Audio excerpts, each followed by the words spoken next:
আসসালামু আলাইকুম সুপ্রিয় দর্শক। ইরানকে কি শেষ পর্যন্ত কোণঠাসা করতে পারবে ডোনাল্ড ট্রাম্প? ডোনাল্ড ট্রাম্পের একের পর এক নতুন নতুন ষড়যন্ত্র, যেই ষড়যন্ত্রের মাধ্যমে ইরানকে শেষ করা যাবে, এরকম যে তার চিন্তা চেতনা ধারণা সব কিছু কিন্তু ভুল দিকে প্রমাণিত হচ্ছে। আপনি দেখেন, যুদ্ধের শুরু থেকেই ডোনাল্ড ট্রাম্প ইরানের বিরুদ্ধে নানা ধরনের অপপ্রচার, নানা ধরনের চেষ্টা চালিয়ে যাচ্ছে যে কিভাবে ইরানকে মাইনাস করা যায়, কিভাবে পৃথিবীর মানচিত্র থেকে ইরানকে মুছে দেওয়া যায়, এবং নানা ধরনের হুমকি দামকি, একের পর এক ষড়যন্ত্র, সবগুলাই ব্যর্থ হয়ে যাচ্ছে ডোনাল্ড ট্রাম্প। ডোনাল্ড ট্রাম্প যতই নতুন নতুন কৌশল খাটাচ্ছে, ততই কিন্তু ডোনাল্ড ট্রাম্প নিজে নিজে ব্যর্থ হয়ে গেছে এবং তিনি কিন্তু ব্যর্থতারও পরিচয় দিয়েছেন। আজকে যুগান্তর পত্রিকার আরেকটা রিপোর্ট থেকে যদি আমরা দেখি যে ইরানকে কোণঠাসা করতে যে কৌশলে এগাচ্ছে যুক্তরাষ্ট্র, আগামী সপ্তাহে অনুষ্ঠিত হতে যাওয়া G20 গুরুত্বপূর্ণ বৈঠককে ইরানকে অর্থনৈতিকভাবে বিচ্ছিন্ন করতে মৃত্যু অংশীদারী দেশগুলোর উপর চাপ বাড়াতে চাচ্ছে এবং চাপ বাড়াচ্ছে যুক্তরাষ্ট্র। মার্কিন তথ্যমন্ত্রী স্কট বেসেন্ট এ বিষয়ে G20 সদস্যের সঙ্গে সরাসরি আলোচনা করে বলে জানিয়েছেন এক মার্কিন কর্মকর্তা।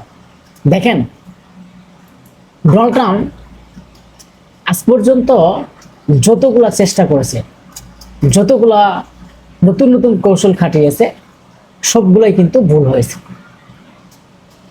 যখন ইরানের সাথে ইসরায়েলের যুদ্ধ সংঘটিত হয় এবং তখন সেই মধ্যপ্রাচ্যের দেশগুলা যুক্তরাষ্ট্রের সাথে ইসরায়েল হাত মিলিয়ে কিভাবে মধ্যপ্রাচ্যের দেশগুলোকে তাদের নিয়ন্ত্রণে নেওয়া যায়, মুসলিম দেশগুলোকে তাদের অধীনে নেওয়া যায়, তার জন্য চেষ্টা করেও ব্যর্থ হয়েছে। সেই আরব আমিরাতের দেশগুলো নেওয়ার পরেও, ডোনাল্ড ট্রাম্পের কাছে রাখার পরেও, সেখান থেকে সেই সৌদি আরব, কুয়েত, কাতার, সেখানে যে মার্কিন যুক্তরাষ্ট্রের ঘাঁটি রয়েছিল, সেই ঘাঁটি থেকে ইরানের উপর যে আক্রমণ করা হয়েছে এবং ইরানের উপর যে আক্রমণ করেছে, তারপরেও কিন্তু ইরানকে দমাতে পারেন।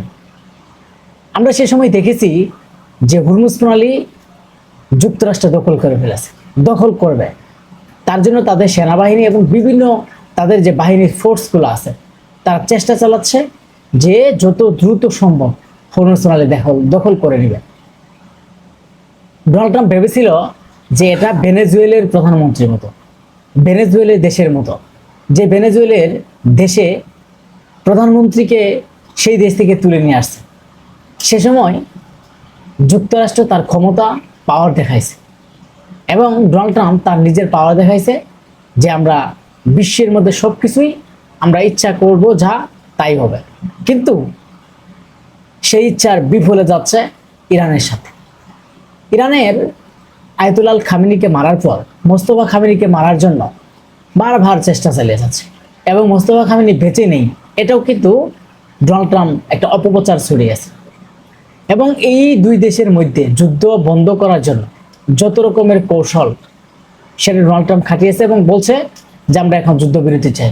যখন ইরানের সাথে তারা হেরে যাচ্ছে, তখনই তারা আকুতি মিনতি করে যুদ্ধবিরতি চায়। তারপর আবার আলোচনা হবে, আলোচনার পরে কিন্তু আবারও ফলাফল জিরো হয়। ডোনাল্ড ট্রাম্প চিন্তা করে যে ইরানকে হার মানাতে হবে, ইরানকে যে কোনো মূল্যে হোক, যত রকমের টাকা পয়সা যা কিছু প্রয়োজন সব খরচ করে হলেও ইরানকে থামানো লাগবে এবং ইরানকে দমিয়ে রাখতে হবে এবং ইরানকে কখনো মাথা চাড়া দিয়ে উপরে উঠতে দেওয়া যাবে না। কিন্তু তারা যতই ইরানের বিপরীতে কাজ করছে, ইরান ততই আরো শক্তিশালী হচ্ছে। ইরানের যেই মার্কিন অর্থনীতি, ইরানের যে অর্থনীতি, সেই অর্থনীতি কিন্তু ধ্বংস হয়ে গেছে। এরকম কিন্তু অপপ্রচার চালিয়েছিল যুক্তরাষ্ট্র এবং সেখান থেকে কেউ তেল কিনবেন না, এটাও বলেছিল। কিন্তু যত রকমের কথা, যত রকমের চেষ্টায় চালাক না কেন, আজ শেষ পর্যন্ত আমরা দেখতে পারছি যে ইরানের বিজয় এবং ইরানের বিজয় সুনিশ্চিতভাবে হবে। এটা আপনারা পারলে লিখে রাখতে পারেন। আমি এই কথাটা বলার আমার মূল উদ্দেশ্য হচ্ছে যে ইরান তারা এই যুক্তরাষ্ট্রের মতো দেশের সাথে লড়াই সংগ্রাম করে এখনো পর্যন্ত টিকে আছে এবং তারা মাথা নত করছে না। পৃথিবীর মধ্যে একটি মাত্র দেশ, এই দেশই শুধু কিন্তু যুক্তরাষ্ট্রের কাছে মাথা সহজেই নত করছে, বা এতদিন যুদ্ধের পর দেখেন ইরান তারা যেইভাবে তাদেরকে নিয়ন্ত্রণ করে রেখেছে, তাদেরকে দমানো খুব এতটা সহজ হবে না। আসলে ডোনাল্ড ট্রাম্প একটা মানসিক ভারসাম্য কিন্তু তিনি হারিয়ে ফেলেছেন। এটা কিন্তু আমরা আগেই বলেছি যে তিনি, আপনি যদি যুগান্ত পত্রিকাতে যান, যুগান্ত পত্রিকাতে আপনি দেখতে পারবেন যে আন্তর্জাতিক যেই খবরগুলো আছে তার যে একের পর এক নানা ধরনের আলোচনা, যে ইরানকে বিশ্ব থেকে বিচ্ছিন্ন করতে যে যুক্তরাষ্ট্রের যেই চিন্তা ভাবনা, সেটা কিন্তু আসলেই তারাই কিন্তু হার মানেছে এবং তারাই কিন্তু ব্যর্থ হয়েছে। তারপরে সমঝোতার নিষেধাজ্ঞার চাপে তেহরানকে বসে আনতে চান ট্রাম্প। ট্রাম্প কিন্তু মানে যত রকমের চেষ্টা, একটা কথাই বললাম যে যত রকমের চেষ্টা, তার কোনো চেষ্টায় কোনো কমতি নেই। ডোনাল্ড ট্রাম্প তিনি তার যত শক্তি প্রয়োগ আছে সব কিন্তু চেষ্টা করছে যে কোনোভাবেই ইরানকে দমিয়ে রাখা যাবে না এবং পারছে না। এবং ইরান আজকে আরেকটি শর্ত দিয়েছে, সেই শর্ত হচ্ছে যে হুরমুজ প্রণালী বিষয়ে যখন ইরানকে বলা হয়েছে যে হুরমুজ প্রণালী খুলে দেন, তখন ইরান কিন্তু একটা স্পষ্টভাবে বার্তা দিয়েছে যে আমরা হুরমুজ প্রণালী খুলে দিব, কিন্তু তার কিছু নিয়ম নীতি আছে। যে হুরমুজ প্রণালী চালু করতে কয়েকটি শর্ত দিয়েছে ইরান। হুরমুজ প্রণালী পুনরায় চালুর মধ্যে মধ্যস্থকারী দেশগুলোর ইরান অবস্থা জানতে চেয়েছে।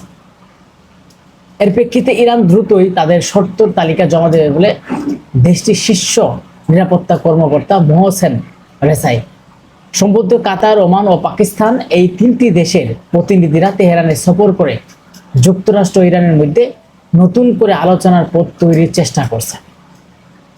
আলোচনায় সামরিকভাবে জাহাজ চলাচলে একটি পথ চালু এবং মাইন সরানোর যৌথ উদ্যোগ নিয়েছে। ইরান জানিয়েছেন যুক্তরাষ্ট্র যদি তাদের দাবি মেনে পদক্ষেপ নেন তবেই হুরমুজ প্রণালীটি খুলে দেওয়া হবে। এসব দাবির মধ্যে প্রধান হলো ইরান বন্দরের ওপর থেকে মার্কিন অবরোধ তোলা, যুদ্ধের ক্ষয়ক্ষতি বাবদ ক্ষতিপূরণ দেওয়া এবং সব অর্থনৈতিক নিষেধাজ্ঞা বাতিল। দেখেন ইরান কিন্তু আগে থেকেই বলে আসছে যে তারা সমঝোতায় যাবে, তারা তাদের সাথে সমঝোতা করবে এবং যুক্তরাষ্ট্রের সাথে তারা এক হয়ে চলবে। কিন্তু এই যুদ্ধ বন্ধ করার জন্য ইরানের যে প্রধান শর্তগুলো আছে, ইরান যে শর্তগুলো দিয়েছে, সেই শর্তগুলো যদি ডোনাল্ড ট্রাম্প মানে তাহলেই কিন্তু তাদের ফলাফল ভালো হবে এবং তাহলেই কিন্তু এটা বন্ধ হবে। আর না হলে ইরান কখনো দমিয়ে যাবে না এবং ইরান তাদের সর্বোচ্চ চেষ্টা দিয়ে তারা যুদ্ধ লড়াই সংগ্রাম কিন্তু করে যাবে। আজকে আমি আরেকটা কথা আপনাদের কাছে বলে রাখতে চাই, দেখবেন যে শেষ পর্যন্ত ইরানেরই কিন্তু বিজয় হবে। কারণ ডোনাল্ড ট্রাম্পের অলরেডি পাও কাঁপাকাঁপি শুরু হয়ে গেছে। তিনি জানেন যে এতদিন ধরে যুদ্ধ করে ইরানকে দমাতে পারেনি এবং ইরানের পিছনে যে বড় শক্তি রাশিয়া, চীন, তারা কিন্তু একদম মানে প্রকাশে ছাড়াও সহযোগিতা করছে।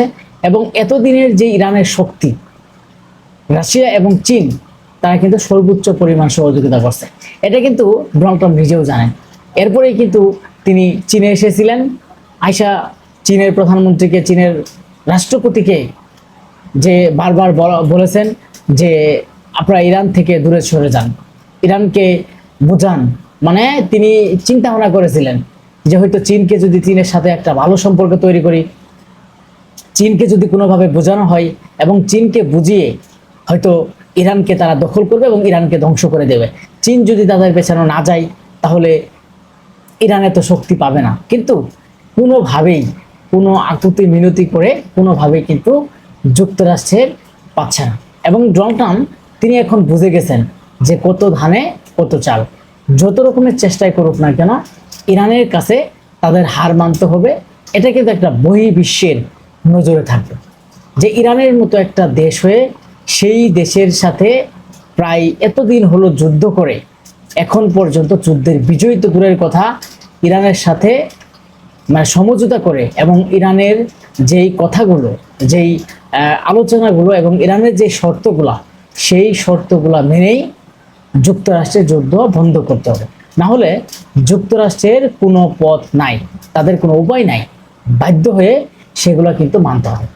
সবাই ভালো থাকবেন।